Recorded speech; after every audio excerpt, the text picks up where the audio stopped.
actually. It's evening now. I'm going to try this live thing one more time. It was pretty much a bomb the last two times. I got interrupted, you know. Let's see. What can I talk about? Let's see here. Let's see.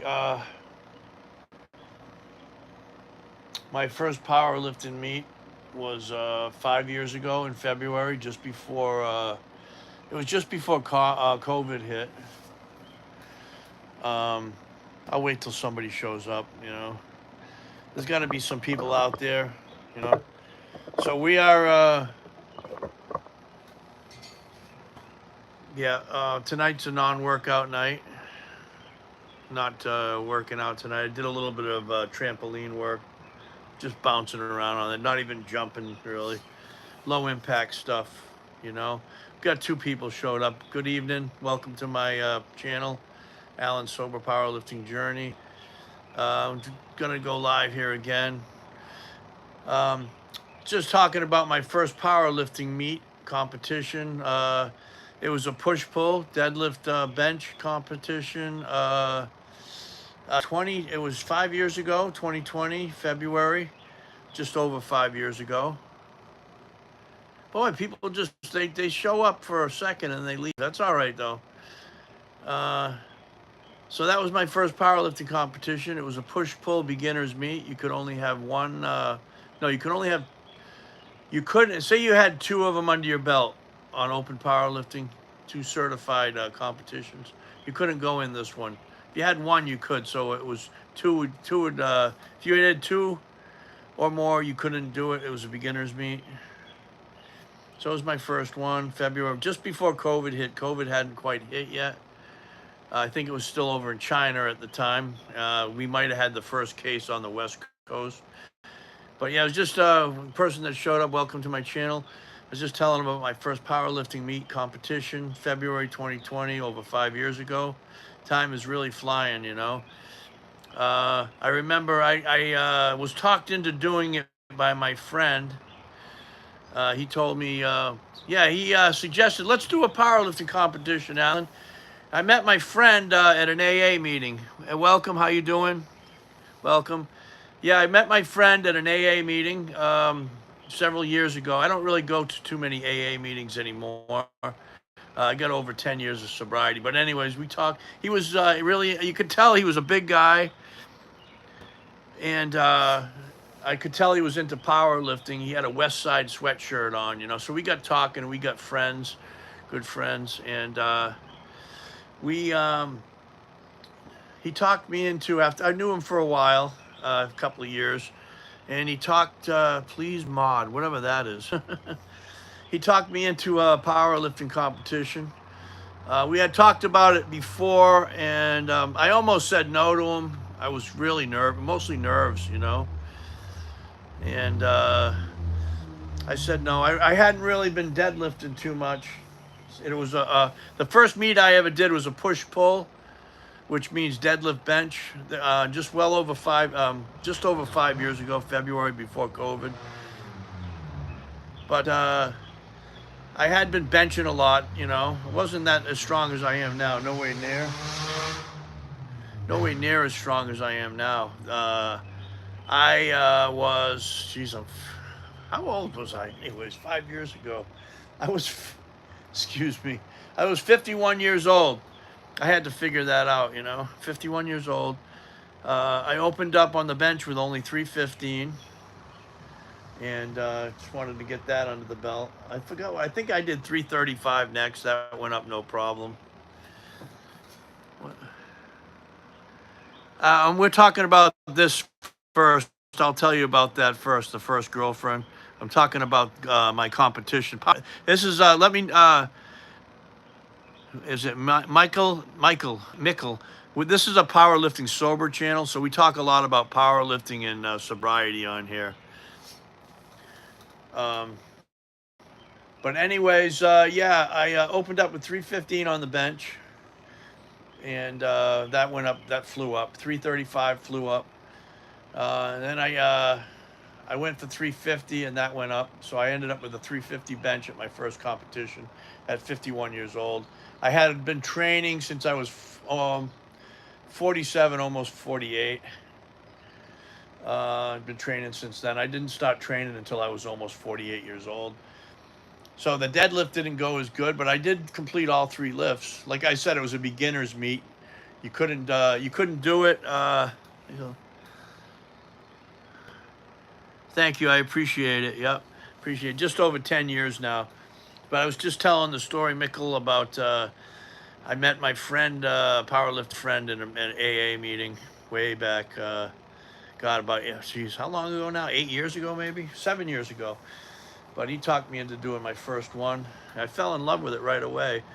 I only opened up with 405 on the deadlift. That flew up. Hello, sarcastic Toby.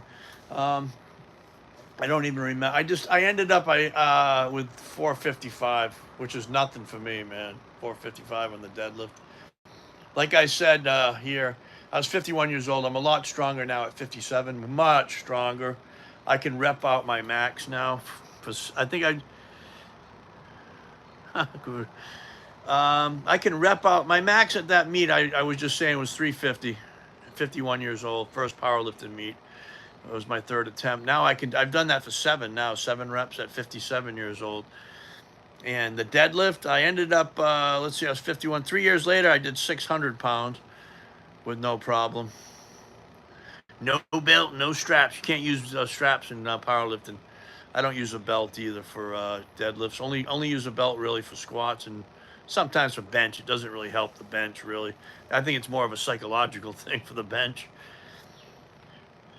But yeah, I got sober just over 10 years ago. January 11th, 2015 is when I got sober. Got sober, incarcerated. I was incarcerated for the first 10 months or so of my sobriety. When I got out, I never stopped with my sobriety. I'm still sober today, you know. I drank 7 days a week, 24/7. I'd wake up at 4 o'clock in the morning hitting that vodka bottle if I had it, you know. If I didn't have it, I'd be shaking, you know. Addicted to every kind of drug you can think of. I've had a bottom on every drug you can think of, pretty much. There isn't too many drugs I haven't tried. Well, the only ones I can think of are PCP. Never tried that. No, nobody messed with me in prison. I was in my late 40s. When I went in there, I wasn't as strong as I was. I hadn't been working out. I actually was doing push-ups and pull-ups and stuff in prison and jail. They didn't have weights in the jail, of course. Exchanged one addiction for, yeah, I probably have exchanged one for another. Lifting for that, yeah, I have. It's fine though. It's fine. It's called positive for a negative. But yeah, nobody messed with me in there. When I was in prison, I was only in there for like, I'm not saying only, but compared to a lot of people, I was in there for like 7 months, you know. I was incarcerated 10 and a half months of my sobriety, but a lot of that was in county jail, you know. Not a lot of, but almost half of it. And I only had to do 7 months because I got sentenced to 3 years. Illinois, nonviolent, you only had to do half your time, so that's a year and a half cut off right away. So I was looking at a year and a half, and then they gave me credit for 5 months in county jail. And so that was a year and 1 month. And then I was in a CDC, a program, which took off time off my sentence. So I only ended up doing like, I got in there, she needs a new job. I got in prison in April and I got out in November. So that's when I got out. And I never stopped my sobriety. I've been sober ever since. But like I said, yeah, when I was in prison, the weights were all well. I ended up becoming the strongest guy in my house of 25 people, even as an old man. I started passing everybody. You know, when I first got there, first time I benched, I did 195 for 5, first time benching in several years. I had been doing push-ups and pull-ups and body squats in county jail, but they had all the weights were welded together. Like you had a bar for 135, you had a bar that was 225, etc., all the way to 405. Um, and I worked out a lot in prison. Um, Worked out a lot, probably too much, probably overtraining. The protein's not the best. So what happened was I got up to like I did 285 for one. That was my max when I got out of there. And I did 180, yeah, 285 for one. I don't know what I could squat, probably not even to depth or anything. I know I could deadlift at 405 for five. Deadlift. They had a 405 bar. If you wanted to go up higher than that, you had to tie on a dumbbell. Dumbbells, two dumbbells on each side. You know, if you tie on the 20s or whatever, 405 would be 445, you know, something like that. Uh, when I got out of there, I had to go to this halfway house for 3 months. It was court ordered, part of my parole there. Oh, I went in because of possession of under 5 grams of methamphetamine. I forgot to mention that. That's what I went in there for. I had first offender's probation, but I absconded. I didn't show up to probation. I was just drinking myself around the clock.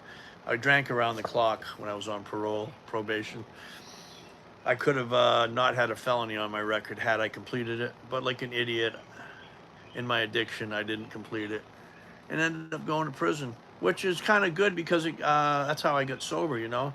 I probably never would have got sober if I didn't get incarcerated like that. Um, yeah, one word of advice: if you're on like any kind of probation and you're an alcoholic or an addict, you're not going to make it if you continue to drink or use. And more than likely, you have to play a real game, a real tight game, man.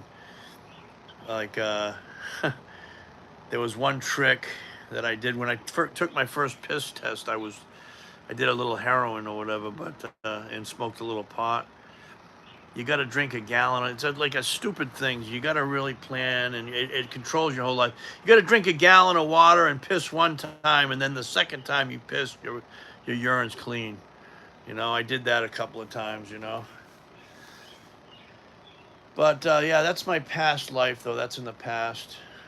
I don't even I don't dwell on that anymore. I tell my story. That's in my story. You know. But like I was saying, yeah, I got ADHD, so I jump around a lot. Jump around a lot of my story. I get sidetracked easy. Um, the bars were all welded together. When I went to the halfway house for 3 months, of course, couldn't go to a gym then. So I went back to doing body weight stuff for 3 months. And I did pay for a gym, I think, once, just to go for the day or whatever. But once I got out of there, I got a little apartment, and there was a gym right down the street. I joined that gym right away. And I became hooked on working out again. You know, just like the drugs, but something that's good for you. Joined that gym for a while. Then I met a girl named Tina, and I moved in with her.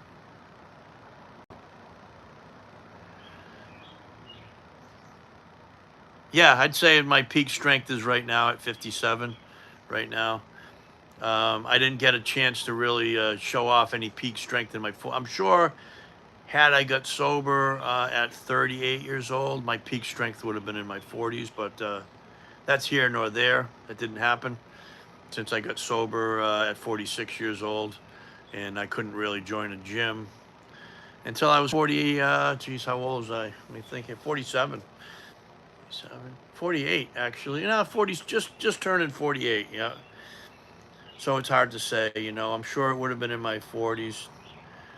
It could have been in my 30s if I could. So, you know, you can get off the drunken alcoholic addict elevator anytime you want, really, you know. Whenever someone's ready to stop using, they'll stop, you know. It's like an elevator ride. Oh, you can keep going down. There's always a lower bottom than the bottom you're on. I had lower bottoms if I kept using when I got out of there. Probably the graveyard. A lot of the people I was in CDC. Uh, that was the program I was in prison, CDC. A couple of them I know are no longer with us. They passed away due to the addiction. You know, a couple of them. A lot of the people I used to run with are no longer with me. They're dead. You know, today. Most of them, it says, died of a sudden illness, and usually that's an overdose. You know, usually. Yeah, my peak strength is probably right now 54. I had a good year. 600-pound deadlift, 530 squat, and a 400-pound bench. It was good. I ended up beating that last year with a 405 bench. Hey, what's up? What's up, Doom? The Doom channel. What's up, buddy? That's Max. What's your Max? Good channel. Good channel. Check him out. Real hard worker. Works out all the time. Yeah, very dedicated workout guy there, Max. 600 pounds is the most I've deadlifted. Max with all the X's. He's a real beast in the gym. He benched what was it, 475. You can check that video out. It's probably way back in his catalog. Not very many people on the planet have no, we never quit, right, Max? He did. He benched 475. There's not many people on the planet that can claim that, you know. No problem, John.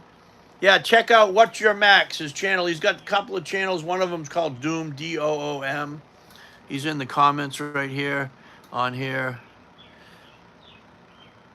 Yeah, 475 raw. No sleeves, no nothing, man. Just him against the weight, you know. Him against the weight.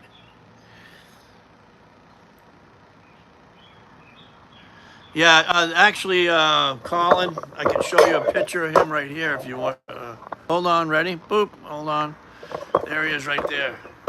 That's the guy that deadlifted 700 pounds. 65 years old. Now he's 75. So that was a decade ago. Yeah, that's him right there. Yeah, he's my buddy. Probably my best friend out there. All right, we'll turn that back around here. Yeah, that's Mike Birch, by the way. Mike Birch. Yep. Yeah, he's a great guy. Great. Nobody I would want on as an enemy, that's for sure. I won't get in. Oh, yeah, no, he's my best friend. Yeah, we've competed several times together. If you watch a video of him deadlifting 515 at 74 years old, that's me taking the video. And yeah, it's he has this on his old channel. He's got the 700-pound deadlift. That was a decade ago. But there's more recent videos that I've taken of him. You can check him out. Just put his name in there, Mike Birch. You'll probably find one of my videos. I was the referee that day. I also took the video of him doing 515 at 198 pounds, 74 years old.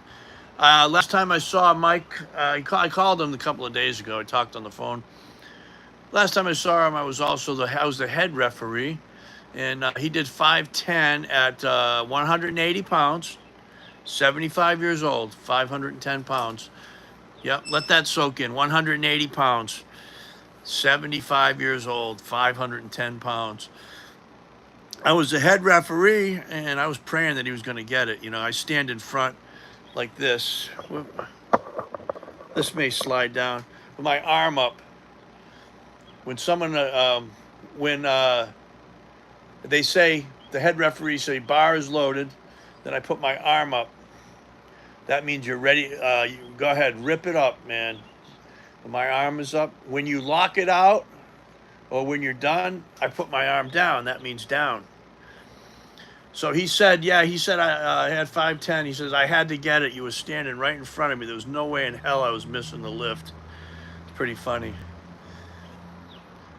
Yeah, we probably talk 3 or 4 times a week on the phone. He lives in New York. I'm here in southern Massachusetts, southeastern Massachusetts.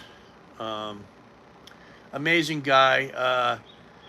His best bench on record that I've seen is 515 pounds. at 220 pounds in 1980. He was third in the world for the 220 class. And he squatted over 700 pounds. I hear these dumb people about he skipped leg day. Well, someone that's squatted over 700 pounds at under 220 did not skip leg day. Hey, for 5 or 6. Well, that's great. Yep, that's a good milestone, getting 5 or 6 with 185. Very good. Yep. Yeah, I can remember benching 185 for the first time, and that was very exciting. That was a long time ago. Then 225 went up pretty quickly after that. I have no idea. You have a great night, Max. God bless you. God bless you. I don't know. I don't max out on those. I just grab a couple of 20s or 25s and do them. You know, you don't really need to. It's a shape. They call that a shaping exercise. It's a shaping exercise. You don't need to use tons of weight on that. You'll end up screwing your shoulders up doing that. Doing too much weight. It's not something that you're gonna you want to.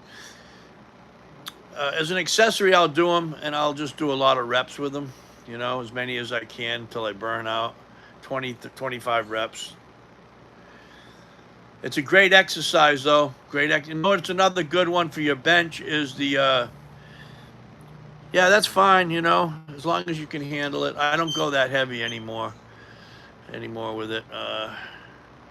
The most I'll do is maybe 30s. Yeah, that's probably as heavy as I need to go. Another one is the rear lateral raise there for rear delts. You want to have strong rear delts. I haven't done them in a while. I need to start. Thanks for reminding me. Both of them are good for the bench. You know, the lateral raise and the rear dumbbell raise there. Both good. No, it's good. They have the machine. It's a pec deck at the gyms. You ever use machines? I don't really have any at my gym, so no. Would I? May give me a Smith machine. I'm gonna take it because it's an expensive piece of equipment. The only thing I may use it for is shoulder press, maybe some incline. Nothing wrong with a Smith machine. I don't advise doing squats on it. It locks you into too much of or going heavy doing squats, unless that's all you have. It locks you into too much of a straight position. You know, you want to be able to move a little bit, you know. You can fuck your knees up, man, doing squats on a Smith machine. Machine is good. Yeah, and you know what's good is there's a pec deck, you know, with the handles like this. You turn around in it, and you do it for rear delts like this. Beautiful machine for your rear delts for powerlifting, for a strong bench. Yeah. I wouldn't mind having one of those. But you can get the same thing with the dumbbells, though, you know. Do the same thing pretty much. That's all you do is, let me see. Grab a couple of dumbbells, you know. I gotta get a new one of these damn things, man. Here I am. Grab a couple of dumbbells like this, you know. Like that, you know, for your rear delts. Lateral raise, you know.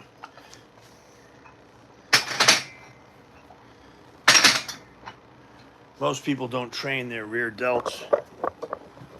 And you want to have strong rear delts for the bench, on the bench. Yeah. You know, I don't really, I don't advise, excuse me, when you're working your shoulders, you don't really need to do those front raises. You don't really need to do those front raises. Your front shoulders get enough work if you're benching and if you're doing shoulder press. Yeah, try it out, you know. Do the lateral raise. Very excellent exercise there. Very excellent. The lateral raise and then the rear lateral. Two excellent exercises. You don't really need to do the front raise too much unless you're not doing any kind of pressing, you know. You get enough front shoulder stimulation on the bench press incline, and if you're doing shoulder press, you don't really need to. You know, unless you want to do it and burn it in. It's not really necessary though. I'm looking to buy a couple of 100-pound dumbbells, maybe 110s. I'd be happy with that, you know. Yep, I used to be able to kick up even 120-pound dumbbells on the shoulder press. I can't do that anymore, man. 55, that's great, man. Nice, good job. 55 pounds is a good weight. Yep. Yeah, the most I've kicked up in here, I got the 80s. I got 80s. I got dumbbells that go from, then I have Titan dumbbell handles that I rarely use. I don't use them too often. I got all fixed dumbbells now for all the way from 15s. I can actually even make 5s if I wanted to for my lady, you know. I got a little, I got a suitcase over here with dumbbell. It's a suitcase portable dumbbell kit, you know. But I have them going from, might as well say 5 pounds all the way to 80. 5 pounds, I got 2 sets of 25s, a set of 20s, a set of 15s. I can probably do 60s. Yeah, probably. Yep. Yeah, it's pretty hard. You got to be able to kick them up. It's a technique. You got to learn. You got to train the technique. Kick one up at a time on your knees. That's the best way to do it. I used to be able to kick up even 120s. I can't do that anymore, man. I've been struggling even with the 80s. I was doing the hundreds up until about a year and a half ago. I was able to kick those up and get 10 on the shoulder press. I just, you know what it is? I'm older now, man. I just lost the muscle for that, I guess, like the technique. If I did it all the time, maybe I could get it back. I don't know. I tried. Even 80s is a struggle. Sometimes I can't even get those anymore. I got those, I have those dumbbell fixed things that you hook them up on a bar or whatever. It's not the same thing, man. I feel like if I'm going to do it, I want to kick them up. Get them right up from the floor up to my shoulders, you know. Yeah, that's pretty good. 65s and 70s. Yep, very good. Yep, that's impressive. I gotta, maybe I'll have to throw that in as an accessory after I bench some incline dumbbell press. I haven't done that in a long. I haven't done that forever. An incline dumbbell press. Huh? And he's not 5'2" doing sumo. Oh, he must be talking about me. Yeah, yeah. You know what? Yeah, definitely. Go up and weight. Try it out. You know, try it out. You should be okay with the 75s on the flat if you're doing that on the incline. Yeah, before you know it, you'll be doing the 80s. You know. I was a hard gainer. It took me a long time to get stronger. It took me a long time. Yeah, it wasn't overnight, that's for sure. I was kind of a weak kid, and then what happened was I was a pretty big, strong kid, like in up until about, no, not 8th grade, 7th grade or something. And then I lost a ton of weight. I had the fat complex, I guess, in 8th grade and 9th. I lost a shitload of weight, and I started smoking cigarettes and weed in 9th grade. And I remember I weighed myself as a sophomore, 10th grade. I only weighed 136, 6 feet tall, you know. I lost a shitload of weight. I remember I couldn't even bench 100 pounds as a sophomore one time. I tried it. But then I started eating a little more as a junior, and I finally did the 1 plates on each side, 135 as a junior in high school. So I was a weak kid in high school, you know. Pretty much self-made, though. I could have been stronger. Yeah, smoking Marlboros and smoking weed every day doesn't get you very far, as far as getting bigger and more muscular. Yeah, man, I was pretty much a burnout in high school, pretty much. Yeah. But yeah, I'd like to get. I'd be happy if I could get the hundreds, or 90s and 100s and 110s. I'd be happy. My life goal: 75s and a shoulder press. Incline for 10 reps. That's a good goal. Get that goal, and then you'll want more. Are you on TRT for strength? If not, have you thought about doing? Yeah, I thought about it. Yep. Nothing wrong with TRT, especially as an older guy. You know. God, I get AARP stuff in the mail. You know, that means you got to be a certain age. I can get into a 55 and older community, so I sure the hell could be on TRT. You know. But no, I'm not under that on doing that TRT. But I could be, you know, like I said, I can get into a 55 and older community. I can get they got, I'm laughing at it. I can get 50-cent coffee at McDonald's or 99 cents because I'm over 55. All right. I'm a freaking senior citizen. I just happen to be able to squat 535 pounds, deadlift almost 600. I'm going to get that damn 600 again. 545 flew up, man. And I can bench over 400 pounds, but I'm a senior citizen, you know. My grandfather wasn't built like this, you know. I don't know. It's that obsessive compulsive behavior I have of working out. Yeah, I got 315 for 11 on the bench Monday. 11 times on the bench. Yeah. My best, I did, you know what? I was so pissed earlier, about a year ago, at the end of my workout. I got 315 for 13 reps, but I didn't press the fucking camera. I didn't press down. And I was getting it for 12, but I wanted 13, you know? And I didn't press play on the camera or something, so I didn't get the video. I was pissed, man, because I had been trying to get 13 for a long time.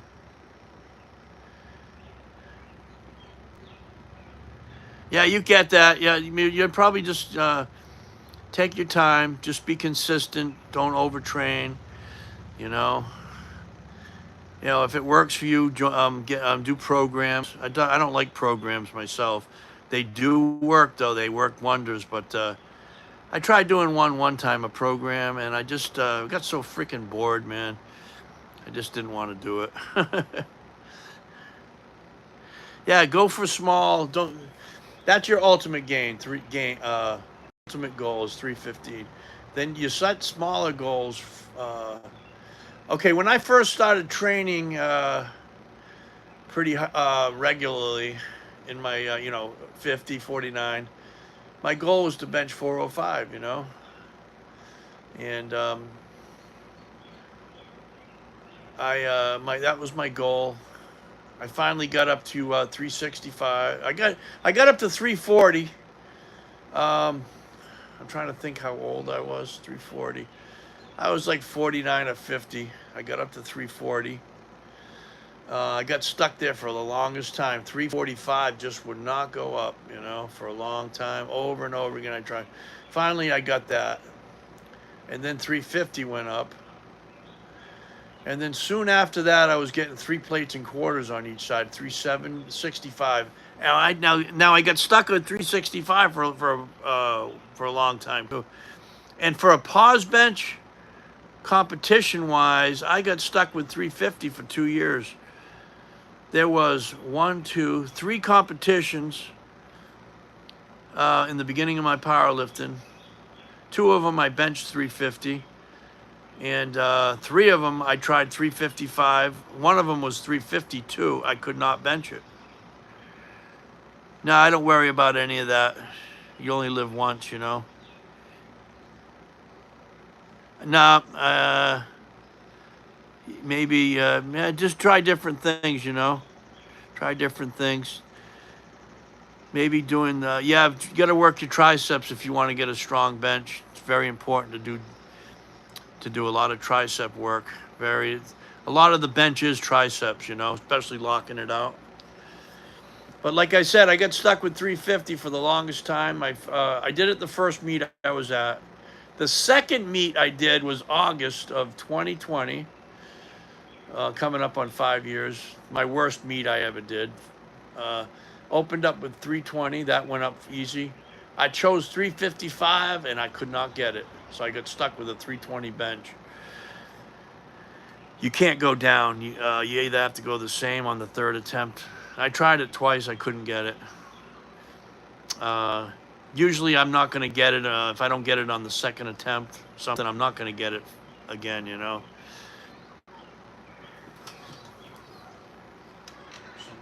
Kids playing. Okay, then the third one I did, let me think here. The third one that I did, my second attempt was 350. I missed the 355 on the third one I did competition. But I did deadlift 540 though. Fourth one I did,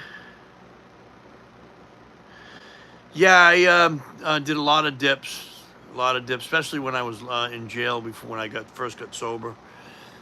Very good exercise, dips. If I had a dip, I should. It's not that hard to make a dip station. You know, I'm probably going to think of the. That's a good idea, though, my friend, for me to set up a dip station. Even if you have to, if you can't do many of them, you can do negatives with it. You know, kick yourself up there and then go down slow. Same thing with pull-ups. You don't need to do a full pull-up. If you can't do a full pull-up yourself, which I haven't tried in a long time, a pull-up, you can do assisted pull-ups. Just put a chair behind you and use one foot to help you along a little bit. Yeah, you can do that. That's good for the bench, though. The dips, very good for your bench. Very good carryover on the bench. Dips. Close grip bench. I try to stay away from skull crushers. My elbows can't. Now, some people are successful with the skull crusher, but they end up bothering my elbows. I end up getting tendonitis. I strictly stay away from, you want to do curls too, some curls. Don't overdo it though. If you're powerlifting and want to get a big bench, you only really need to do 6 sets twice a week, you know, something like that. I don't even do that, but yeah, you can do that. Six sets twice a week. 6 sets, yeah, each workout.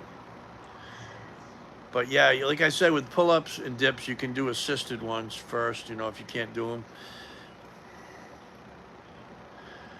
Yeah, I wish I had one. I could get one, you know. Hey, I could get anything in this for myself.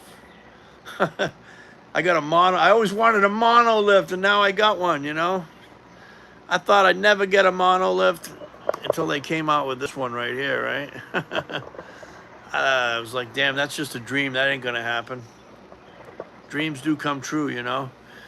I found out you could buy a mono lift for a couple $100, man, and hook it up to your you can hook it up to your rack, you know. You don't have to have a whole damn system. Yeah, 2 times a week is good for legs. Yep.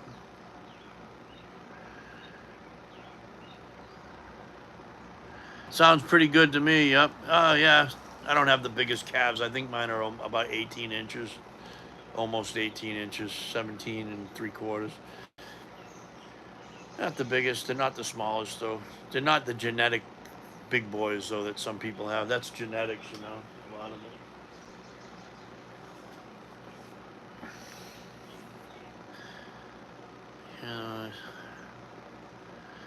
Yeah, that's pretty good. How old are you, anyways? I only train about 5 days a week sometimes. Yeah, 5 days a week is probably better. Give yourself some rest. You're going to get stronger out of the gym. Or unless you want to, you know, you can work out almost every day. Like just but one day, just do kind of what I call an active rest day. You know, just do a little bit of this and that, and nothing to failure. You know, get a little pump. Oh, my battery's starting to die. This is a much better live stream than I had earlier. Much better live stream. Yeah, that's good though. Yeah, I used to work out 6 days a week. There's nothing wrong with that, you know. Nothing wrong with that. Just make sure you get enough rest and you eat good, you know. But if you start getting tendonitis, just back off to 4 or 5 days a week, you know. You'll know when you're overtraining. Your body is going to tell you if you're overtraining. You'll feel it. I'm just looking out. My lady's coming home soon. Gonna have dinner, you know. Yeah, that's my house out there, my car. Yeah, your body will always tell you what's up, man. My body told me you shouldn't do skull crushers because I kept getting tendonitis. Another one I try to stay away from is a real heavy preacher curl. I'm not saying it's bad, but I've seen too many people tear their biceps doing it. As a power lifter, I don't want to tear my biceps on doing something like that, you know. I suppose if you go light enough, it's all right, though, you know. A friend of mine warned me against doing preacher curls. You don't want to go all the way down, too. That's asking for it. You know. Yeah, you know, for the longest time, you don't want to watch too many videos of people tearing muscles either. Heavy protein, moderate carbs. I don't eat. I eat for breakfast. I have like 5 eggs. I have a big breakfast because I work at a Coast Guard base, and they serve breakfast for free. So I get a big old breakfast and a nice lunch. And when I come home, I have a protein drink at 3 o'clock, and take a little nap. And I usually take a nap for about an hour. And then when I get up from that, I'll have some organic cereal with some protein powder on top of that, and a banana, and maybe a little bit of protein, pre-workout, you know, caffeine. And then for dinner, I have a regular dinner. Most of it's organic food. That's what my fiance buys. I eat a lot of calories. Yeah, I like to have ice cream. Unfortunately, that's probably my downfall. Ice cream at one little dish a day of that.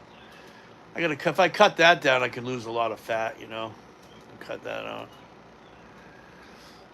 A lot of protein, though. Yeah, I got just you just buy some protein powder, some whey protein. You know, that's all. It works pretty good. You know, I'm not a big supplement guy. You know, vitamins are good, regular vitamins. But all this stuff you see, Miracle, they got stuff they say is just as good as steroids. Don't even pay attention to that. Don't bother with those test boosters. That's all. That's snake oil. Those natural test boosters. Don't bother. Don't stay away from that. Natural test and the fat burner pills. Don't bother with that either. Yeah, I love ice cream. Fucking love ice cream, man. That's my definite downfall. Well, whatever. You know what? I'm not gonna live forever, so I might as well enjoy the ride, some of the ride, you know. I never really got into. You know what? I started off with the bodybuilding. Oh God, I probably eat red meat 3 or 4 times a week, maybe, if that. A lot of chicken. Probably not the best to eat it all the time, you know. It's good protein though. It tastes good. Like like I was saying, I started off bodybuilding. You know, I never did a competition or anything, but that's what I was training for. You know, bodybuilding. In my late teens, early 20s, I did that for a little while before the alcoholism took over. There was no training in my early 30s to mid to late 40s. There was no training at all. I didn't train at all. But I did a little bodybuilding training before the alcoholism really took hold. Uh, on and off in my 20s. And I never wanted. I stayed on a pretty strict diet with that, you know. But you know what? Life is short. You know, I don't want to be stuck on that all my whole life. You know, I don't want to be stuck with a regimented diet of all that. You know what I mean? I tried that shit. I cut out all the carbs, and I lost 40 pounds really quick, man. But I was fucking going. My brain was going nuts, man. Made me kind of nutty. It did lose a lot of weight. Lost a lot of strength too, though. I remember trying to do 225 when I used to. Before I went on that diet, I could get it for like not too many, 12 times maybe. I could barely get it for 5. that was the end of the diet. And I was more of a, I became obsessed with how much I could do. That's why I got into powerlifting. I always was obsessed with numbers, beating my best. I always wanted to beat what I could do before. Even as a youngster, I had that mind. It's a different mindset. Some people, bodybuilders, don't care what's on the bar. A lot of them. Whatever will get them bigger and lose the fat. But yeah, I always had that mindset as how much can I do tonight? Can I beat it by 5 pounds? Can I do one more rep with a certain amount of weight? Uh, Today's bodybuilders, I don't follow it at all anymore. I like the old school bodybuilders, like Frank Zane, Dave Draper, Arnold, um, to name a few. Mike Menser, Ray Menser, the old school guys. Dorian Yates was probably the last one I really liked. Dorian Yates. He's the one that started the mass monster thing. And a lot of those bodybuilders that competed against him are dead now. Nasser's dead.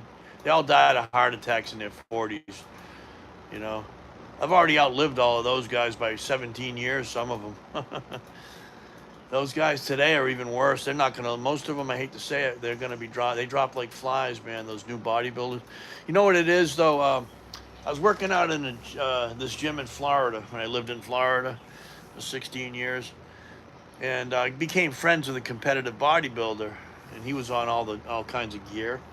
And he told me about HGH. This was in the mid to late 90s, you know.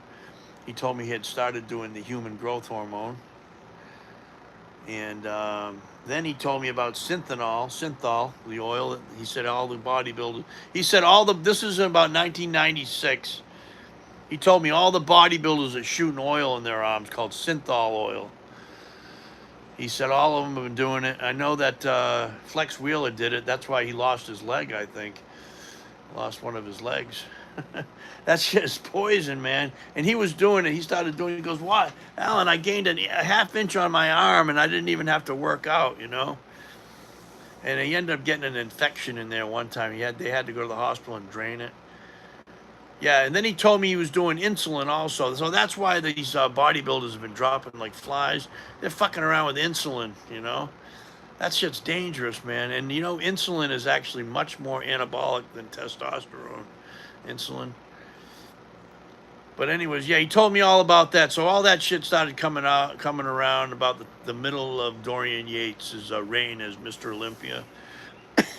Just before Ronnie Coleman. But look at what Ronnie Coleman looks like now, huh? Ronnie injured his back. I think it was his back originally playing football. And then he fucked himself up. He didn't listen to the doctor's advice when he had surgery. The doctor told him he had to lay low. Even another fake profile asking me for a friend's request on Facebook. Yeah, he fucked himself up originally playing college football. We're talking about Ronnie Coleman. And, of course, the heavy weights on top of it compounded the injury. They had surgery, and he didn't follow his doctor's advice. He told him you have to lay low and not do any working out for 6 months, Now, he was back in the gym in a month.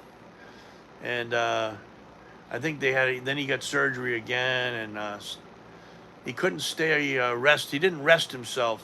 Now he's in a wheelchair practically, he can barely walk. Yep, Flex Wheeler lost one of his legs. He's probably, he had a comeback, which was a joke, really. And was it classic or physique? Now, Flex Wheeler had a great body in the 90s. Then he couldn't beat Ronnie Coleman, though.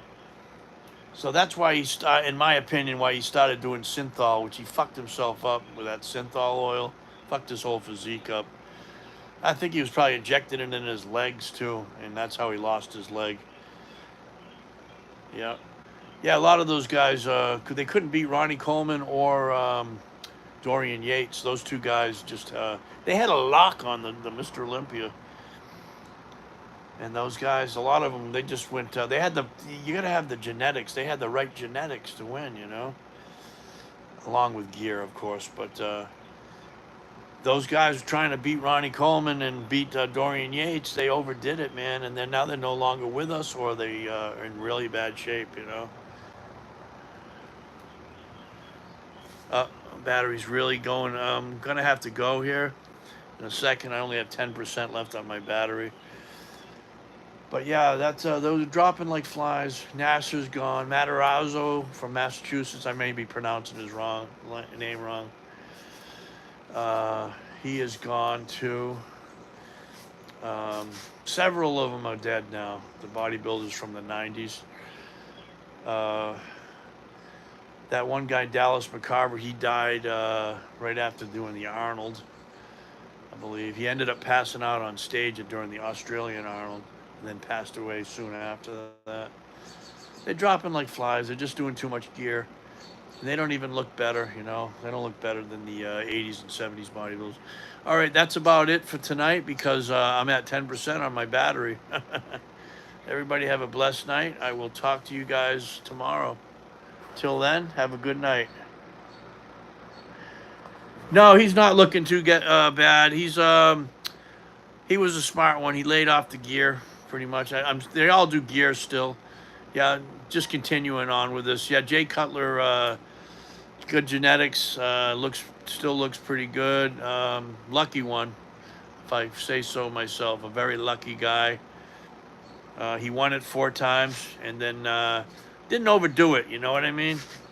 Didn't overdo it. After that, he over. You know, they all have to overdo it when they're winning. In order to win the Mr. Olympia, you got to do everything under. You got to do everything but the kitchen sink as far as gear to win that. You know. But yeah, no, he doesn't look bad at all. He's one of the exceptions of the rule. All right, guys.